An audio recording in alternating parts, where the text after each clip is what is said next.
సప్త ఋషులు ఆ గంగా ప్రవాహాన్ని నిత్యం ధరించి జడల రూపంలో వహిస్తూ ఉంటారు. అక్కడి నుండి చంద్రమండలంలోకి ప్రవేశిస్తుంది. అక్కడి నుంచి మేరు పర్వత శిఖరాగ్రంలో గలే బ్రహ్మలోకానికి ప్రవేశించి విష్ణుపది 4 పాయలుగా సీత, అలకనంద, చక్షువు, భద్ర అనే పేర్లతో 4 వైపులకి ప్రవహిస్తుంది. సీతానది తూర్పు దిక్కుగా కేసరిగిరి, గంధమాదన పర్వతాల మీదుగా భద్రాశ్వ వర్షాన్ని పవిత్రం చేస్తూ లవణ సముద్రంలో కలుస్తుంది. చక్షువు పడమటి దిక్కున ప్రవహించి మాల్యవత్ పర్వతం మీదుగా కేతుమాల వర్షాన్ని పవిత్రీకరిస్తూ పశ్చిమ సముద్రంలో కలుస్తుంది. భద్రానది ఉత్తరం వైపు కుముద, నీల, శృంగ పర్వతాల మీదుగా ప్రవహించి మానసోత్తర కురుభూములని పవిత్రం చేస్తూ ఉత్తర లవణ సముద్రంలో చేరుతుంది. అలకనంద దక్షిణంగా ప్రవహించి హేమకూట హిమవత్ పర్వతాలని తరించి కర్మక్షేత్ర పవిత్ర భూమి అయిన భారతవర్షాన్ని పునీతం చేస్తూ దక్షిణ దిక్కున ఉన్న లవణ సముద్రాన్ని చేరుతుంది. జంబూద్వీపమునందరి నవవర్షములలో భరతవర్షం మాత్రమే కర్మభూమి. ఎన్నో కోట్ల జన్మల తపస్సు చేస్తే మనమందరం ఈ భూమి మీద పుట్టాం. ఈ భరతవర్షం మాత్రమే కర్మభూమి. మిగతావన్నీ భోగ భూములు. భోగాన్ని అనుభవిస్తారు. చేసిన పుణ్యాన్ని ఏదైనా ఉంటే అనుభవిస్తారు ఆనందంగా. ఆ ఆనందాలు అనుభవించడానికి తప్ప కొత్తగా యోగ్యమైన కర్మ సంపాదించుకోవడానికి పనికిరావు. కాబట్టి కర్మభూమి అయినటువంటి భారతావనిలో కర్మల్ని గనక చేయకపోతే, సక్రమమైన కర్మల్ని, వాళ్ళు దురదృష్టవంతులు అవుతారు. కానీ ప్రతి ఒక్కడూ ఎప్పుడో ఒకనాడు ఎవడో ఒకడికి దానం చేయటమో, ఓ ధర్మం చేయటమో, ఓ మంచి పని చేయటమో, తెలుసో తెలియకో గుళ్ళకి వెళ్ళటమో, కర్మల్ని, సత్కర్మల్ని ఆచరించి తీరుతారు. కాబట్టి ఈ పవిత్రమైన భూమిలో నడుస్తుంటే మనకు తెలియకుండా ఆ కర్మని స్పృశిస్తాం, చేస్తూ ఉంటాం. కళ్ళు మూసుకొని తలుచుకున్నా ఇక్కడ తలుచుకున్నటువంటి కర్మ కోటి గుణం. భరత భూమిని మించినటువంటిది ఇంకొకటి లేదు.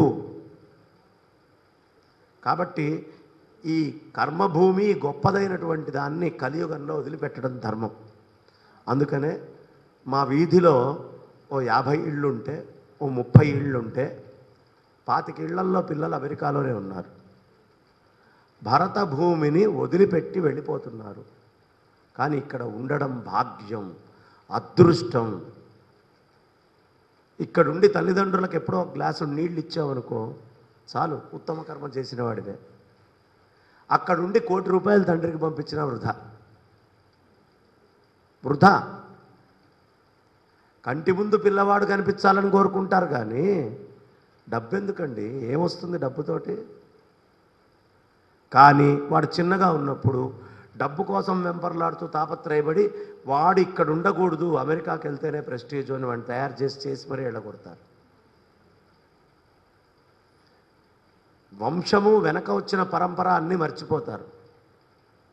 ఇది ఎలాంటి పని అయ్యా అంటే, శుద్ధంగా ప్రవహిస్తున్నటువంటి గంగలో డ్రైనేజ్ కలపడం ఎట్లాంటిదో, శుద్ధమైనటువంటి వంశ పరంపరతో నడుస్తున్నటువంటి పిల్లల్ని ఈ విద్యలు, ఈ కర్మల నుంచి బయటికి దిప్పి వేరే దగ్గరికి పంపించడం అనేది అలాంటిదే. ఆ వంశానికి డ్రైనేజీ తగిలిచ్చినట్టు, అంతకంటే ఏమీ లేదు. ఇంతకంటే పచ్చిగా చెప్పడం కూడా వృధా. ఇది చెప్పడం కూడా కష్టమేనేమో. కాబట్టి ఈ భరత భూమిలో ఉండడం అనేటటువంటిది ఒక భాగ్యమయ్యా భరతవర్షంలో. ఇతర వర్షాలు భోగాలను అనుభవించే భూములు, భరతవర్షాలు పాపపుణ్య కర్మల్ని చేసి ఇతర వర్షాల్లో అనుభవించవచ్చు. మిగిలిన వర్షాలని భూలోక స్వర్గాలుగా చెప్తారు. వాటిలో ఉన్నత సుఖమయ జీవితం గడుపుతారు.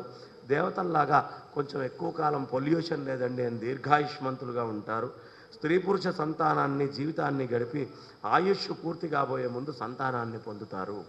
ఈ 8 వర్షాల్లో నారాయణుడే ఆయా జీవానుగుణమైన రూపావతారాల్ని ధరించి తన కళ్యాణ గుణ వైభవాలతో ఆయా వర్షాధివాసులుగా అనుగ్రహిస్తూ ఉంటారు. ఆ వర్షాల్లో ఎల్లప్పుడూ శ్రీహరి అవతార సంబంధిత మంత్రోచ్చారణలు ప్రతిధ్వనిస్తూ శ్రోతల్ని భక్తపారవర్ష్యుల్ని చేస్తూ ఉంటాయి. ఇంకొక మాట కూడా చెప్పాలనిపించిందండి. పిల్లల్ని ఇప్పుడు అమెరికా పంపించారు. వాడు మీకు డబ్బులు పంపించాడు, మనకి డబ్బులు పంపించాడు అనుకుందాం. మీకు అని ఒక వ్యక్తిని చెప్పట్లేదు నేను. డబ్బులు పంపించాడు, బాగుంది, సంపాదించాడు, డబ్బును పంపించాడు. ఇక్కడ మీరు ఆస్తులు కూడా పెట్టారు. అక్కడికి వెళ్ళిన కొడుకు ఇక్కడికి తిరిగి వస్తాడా? మీకు నమ్మకం ఉందా? రాడు, వాడు అక్కడే ఉంటాడు. ఇప్పుడు మీకు డబ్బు పంపించాడు, తర్వాత వాళ్ళకి పిల్లలు పుడతారు. వాళ్ళకి భూమి మీద అంత విశేషమైన ప్రేమ ఏమీ ఉండదు. ఎవడెక్కడ పుడితే దాని మీద ఎక్కువ ప్రేమ ఉంటుందండి. మా పూర్వీకులు అక్కడ అని చెప్పుకుంటాం మనం మహా అంటే. ఇందులో చాలామంది ఆలోచించండి, హైదరాబాద్కి వచ్చిన వాళ్ళు పుట్టిన ఊరికి ఎన్నిసార్లు వెళ్ళారు? ఎప్పుడో ఒకసారి వెళ్ళి అబ్బా గొప్పగా ఉంది అంటారు, అంతే కదా. పూర్వీకులు పుట్టిన గడ్డకి వెళ్ళాంగా మనం కూడా. అది అంతే, అక్కడికి వెళ్ళిపోయారు. ఆ పిల్లలు ఈ వర్ణాశ్రమ ధర్మాలన్నీ మర్చిపోయారు. అక్కడ ఎవడో ఇంకో చైనా వాడినో, ఫ్రెంచ్ వాడినో, డచ్ వాడినో, అమెరికా వాడినో పెళ్లి చేసుకోవడంలో తప్పే ఉంది అనే స్థాయికి వెళ్ళిపోతారు మెల్లిగా. వీళ్ళు వెళ్ళరు. ఇప్పుడున్న వాళ్ళు ఇండియాలో ఉన్న వాళ్ళే కావాలి, ఎందుకంటే చచ్చినట్టు పడి ఉంటారు, వెళ్ళాలైనా ఎవరైనా కొద్దిగా మాట వింటారు, వెంటనే ఇబ్బందులు ఉండవు, కొద్దిగా గొప్ప సుఖం ఉంటుంది అని తీసుకెళ్తాడు. ప్రేమతోటి కాదు, పడి ఉంటారని తీసుకెళ్తాడు.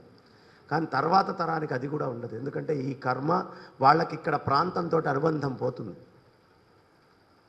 ఎలా అయితే ముచికుంద మహారాజు దేవతల కోసం వెళ్ళి యుద్ధం చేస్తాడు, చాలా కాలం యుద్ధం అవుతుంది, అంతా అయిపోయాక నాయన నా రాజ్యానికి పోతా అంటాడు. ఇప్పుడు నీ రాజ్యంలో గుర్తుపట్టేవాడు ఎవడు లేవయ్యా, నిన్ను రాజని కూడా ఎవడు అనుకోడు, వాళ్ళందరూ పోయారు, గతించారు, దేవమానంలో ఉన్నావు, నువ్వు మనుష్యమానంలో లేవు అని చెప్పాడు. అక్కడికి వెళ్ళాక ఇక్కడ గుర్తుపట్టేవాడు ఎవడుంటాడు? ఆ పిల్లల్ని, వాడు ఎందుకు వస్తాడు? అంతేనా? అక్కడ వాళ్ళు ఎవరిని గుర్తుపడతారో వివాహం చేసుకుంటారు.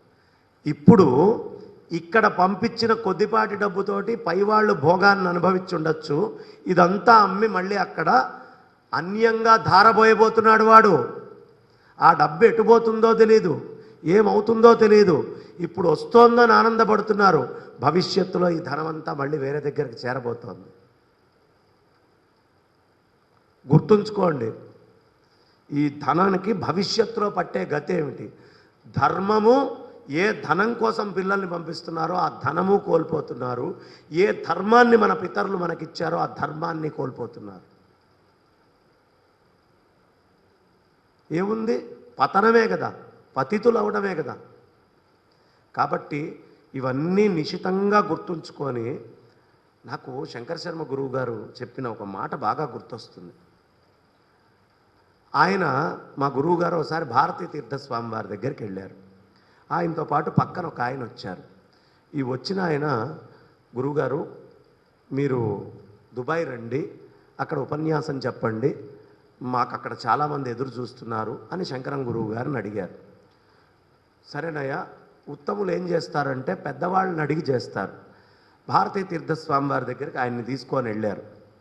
తీసుకొని వెళ్ళి స్వామివారి దగ్గర వినంబనంగా చేతులు జోడించి, స్వామివారు ఈయన నన్ను దుబాయ్ వచ్చి భాగవత సప్తాహం చేయమంటున్నారు. స్వామివారు ఈ చెయ్యిలా లేపి ఇక్కడ దాకా తీసి, మీ నాన్నగారు ఉంటే ఈ చేతిని ఇలా తెచ్చి ఒకటి కొట్టుండేవారు కాదా? ఏ వంశంలో పుట్టావు, ఏం మాట్లాడుతున్నావు? అక్కడికా వెళ్ళేది? ఇక్కడ ఏం లోటైందని? ఇక్కడ ఏమైనా లోటైందా? ఇంద్రియ సుఖాల కోసం వాళ్ళు అక్కడికి వెళ్ళారు అనుకుందాం, వాళ్ళకి వినటానికి వేరే సాధనాలు ఉన్నాయి, వాళ్ళు ఉద్ధరింపబడాలి. వాళ్ళు మాయను ఎంచుకున్నారు కాబట్టి మాయా అనే సాధనాల ద్వారా, టీవీ ద్వారానో ఇంకో దాని ద్వారానో రికార్డింగ్ ద్వారానో విని ధరిస్తారు వాళ్ళు.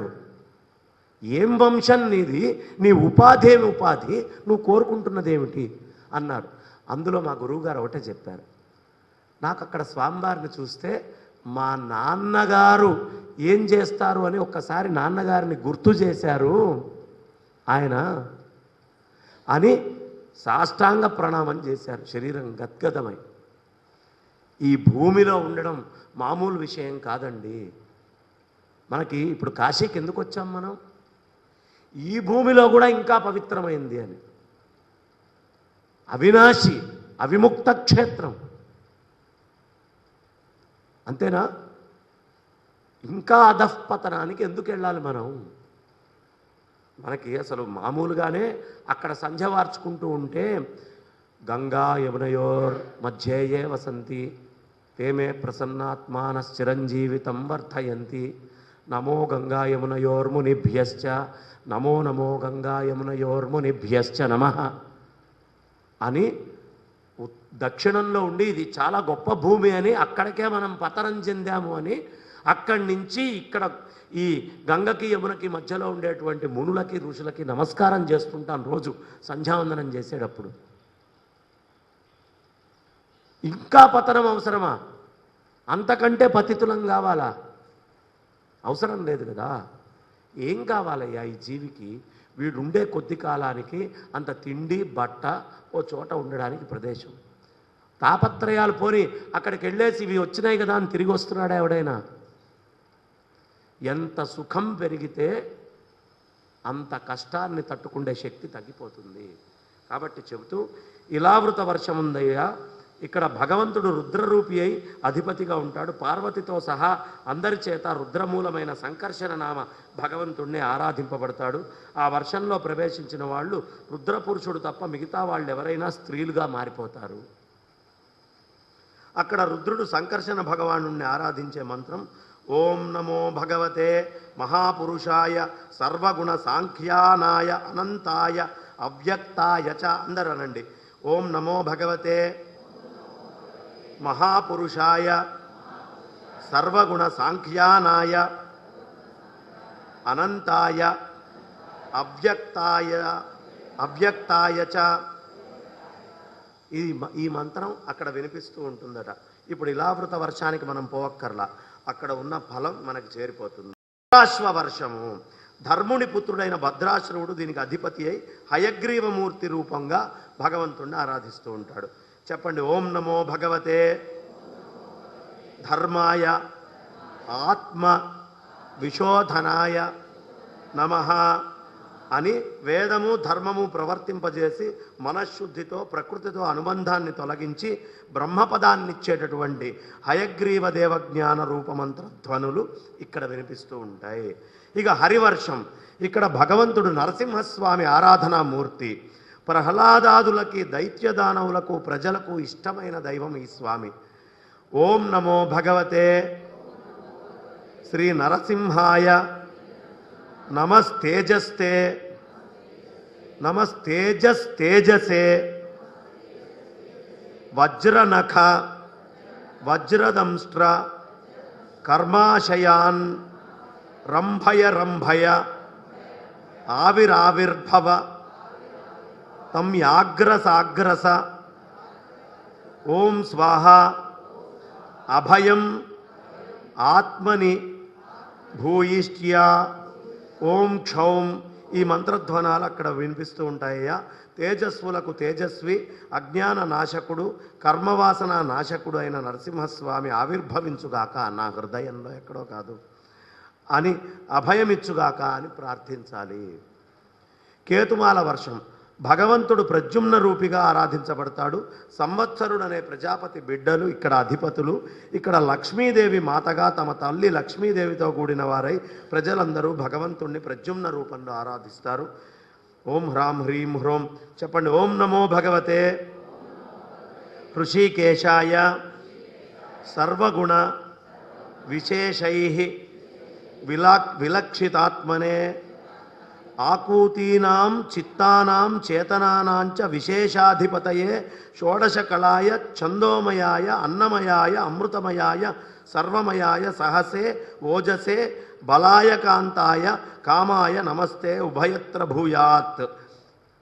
ఇలాంటి మంత్రాలతోటి అక్కడ ఉపాసించబడతాడు. రమ్యక వర్షం. శ్రీహరి మత్స్యావతార రూపంలో ఆరాధ్య రూపము. మనువు అతని సంతతి, వాళ్ళ అధిపతులు, వాళ్ళందరూ మత్స్యావతార రూపాన్ని ఆరాధిస్తారు. ఓం నమో భగవతే ముఖ్యతమాయ నమః సత్యాయ ప్రాణాయ ఓజసే సహసే బలాయ మహామత్స్యాయ నమః అని ధ్యానం చేస్తారు. హిరణ్మయ వర్షం. ఇవన్నీ ధ్యాన మంత్రాలండి, కాబట్టే ధైర్యంగా అనిపిస్తున్నాను. ధ్యాన మంత్రాలు అనుకోవచ్చు. హిరణ్మయ వర్షం కూర్మరూప భగవాను ఇక్కడ ఆరాధిస్తారు. ఆర్యముడు అధిపతి. ఈ పితృగణాధిపతి అక్కడ నివసిస్తూ పితృగణ పురుషుల్లో కూడి కూర్మరూప భగవాను ఉపాసిస్తారు. ఓం నమో భగవతే కూపారాయ. ఓం నమో భగవతే కూపారాయ. సర్వసత్వగుణ విశేషణాయ. సర్వసత్వగుణ సుపలక్షిత ఉపలక్షిత స్థానాయ. నమో వర్షణే నమో భూమ్నే నమో వస్థానాయ నమస్తే. భగవంతుడు ఇక్కడ కూర్మరూపధారి అయి సర్వసత్వగుణ విశేషుడు, శుద్ధ సత్వగుణ జలవాసమూర్తి, ఎవ్వరినీ వీక్షింపడానికి వీల్లేని జలవాసమూర్తి, కాలానంతర రూపికి సర్వగతుడు, సర్వాధారుడు అయిన నీకు నమస్కారం అనే మంత్రధ్వానాలు అక్కడ వినిపిస్తూ ఉంటాయి. ఉత్తర కురు వర్షంలో శ్రీహరి వరాహ రూపంలో ఆరాధించబడతాడు. ఓం నమో భగవతే మంత్రతత్వలింగాయ యజ్ఞక్రతవే మహాధ్వర అవయవాయ మహాపురుషాయ కర్మశుక్లాయ త్రిగుణాయ నమః. కింపురుష వర్షంలో భగవంతుడు సీతాలక్ష్మణ భరత శత్రుఘ్న హనుమత్ సమేత శ్రీరామచంద్ర రూపంతో ఆరాధింపబడతాడు. ప్రజలకి కింపురుషులతో కూడి హనుమంతుడు శ్రీరాముణ్ణి ఆరాధిస్తారు. ఓం నమో భగవతి ఇక్కడ కింపురుషుడు ఏమి మంత్రము అంటే ఓం నమో భగవతే ఉత్తమ శ్లోకాయ నమో ఆర్యలక్షణ శీలవ్రతాయ నమః ఉపశిక్షితాత్మనే ఉపాసితలోకాయ నమః సాధువాద నికషణాయ నమో బ్రహ్మణ్యదేవాయ మహాపురుషాయ మహారాజ్ఞే నమః. కింపురుష వర్షంలో సదా శ్రీరామచంద్రమూర్తి ధ్యాన మంత్రాలు వినిపిస్తూ ఉంటాయి. ఇట్లా ఇక భారత వర్షంలో మనం ఉన్నటువంటి దాంట్లో నారాయణుడే ఈ వర్షానికి అధిపతి. ఆరాధ్య దైవము నరనారాయణులు. విష్ణువంశతో జనించి ఋషులై బదరికాశ్రమంలో కల్పాంత పర్యంతము తపస్సు చేశారు. ఈ వర్షంలో ప్రజలు భక్తులతో కూడి నారదాది సకల మహర్షులు భగవన్నారాయణుణ్ణి కూడి, ఇప్పటిదాకా భక్తులతో కూడి అని చెప్పాలి, అక్కడ ప్రజల గురించి మాత్రమే చెప్పారు. ఇక్కడ మాత్రం భక్తులతో కూడి నారదాది సకల మహర్షులు భగవన్నారాయణుణ్ణి భజిస్తూ ఉంటారు. నారద మహర్షి నారాయణ రూప భగవంతుణ్ణి ఆరాధన విధానాన్ని పాంచరాత్ర విధానంగా సావర్ణి మనవుకి బోధించాడు. నారాయణుణ్ణి నారదాదులు భక్తులు చెప్పండి ఒక్కసారి. ఓం నమో భగవతే ఉపమశీలాయ ఉపరతన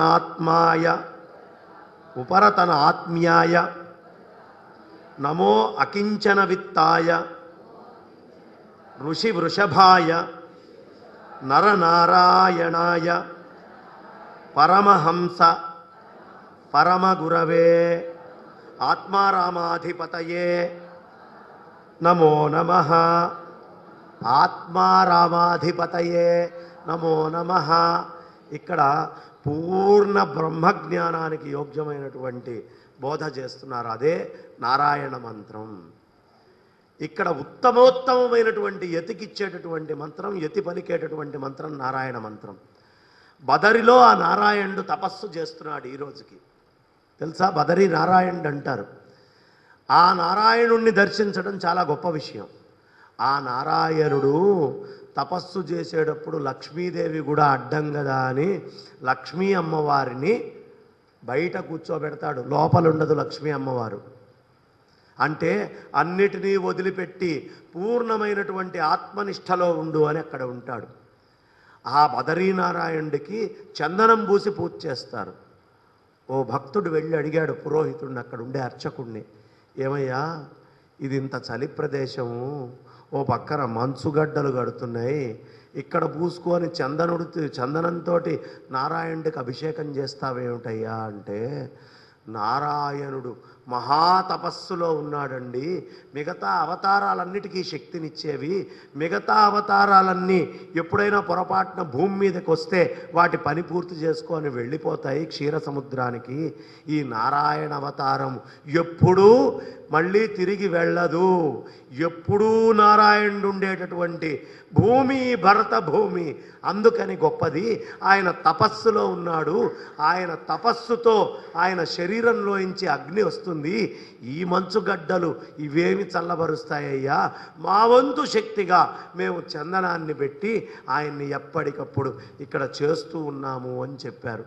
మరి శంకరాచార్యులు వారు వెళ్ళి కలియుగంలో జనాలు ఈ నారాయణుడు లేక ఇబ్బంది పడుతున్నారయ్యా, నారాయణ మంత్రాన్ని శంకరాచార్యుల వారు ప్రతిష్ఠ చేసిన కారణమే అది, మరి ఎలా వీళ్ళందరినీ ఉద్ధరించాలి అని ఆలోచించి నారాయణుణ్ణి ప్రార్థించారు. ఇలా మంత్రాదులతోటి ప్రార్థిస్తే నారాయణుడు శంకరాచార్యుల వారికి ఉష్ణకుండంలోకి వెళ్ళవయ్యా అని చెప్పి ఉష్ణకుండ స్నానం చేసిన తర్వాత అక్కడ నది పేరేంటండి? పెద్దగా మొన్ననే బదర్ వెళ్ళొచ్చారు కాబట్టి మిమ్మల్ని అడిగా పెద్దగా చెప్పమని చాలామంది. ఏమిటి నది పేరు? అలకనంద. ఆ అలకానంద నది ప్రవాహం చూశారుగా, వెళ్ళి ఇలా వేలు పెడితే ఇక్కడికి వెళ్తుంది. శంకరాచార్యుల వారు ఆ నీళ్లల్లో ఒక్క ఎదుటన దూకాడట నారాయణ విగ్రహాన్ని బయటికి తీయటానికి. బయటికి తీసుకొని వచ్చాడు ఆయన. చూశాడు, ఓ దగ్గర కొంచెం ఛిద్రమయ్యి ఉంది, ఇది కాదేమో అనుకున్నాడు. మళ్ళీ నీళ్లల్లో వేశాడు, మళ్ళీ ఎగిరి దూకాడు. ఆయనకు ఆట. ఆయన జలస్వరూపుడు, నర్మదా నదినే కమండలంలో బంధించిన సాక్షాత్తు పరమేశ్వర మూర్తి ఆయన.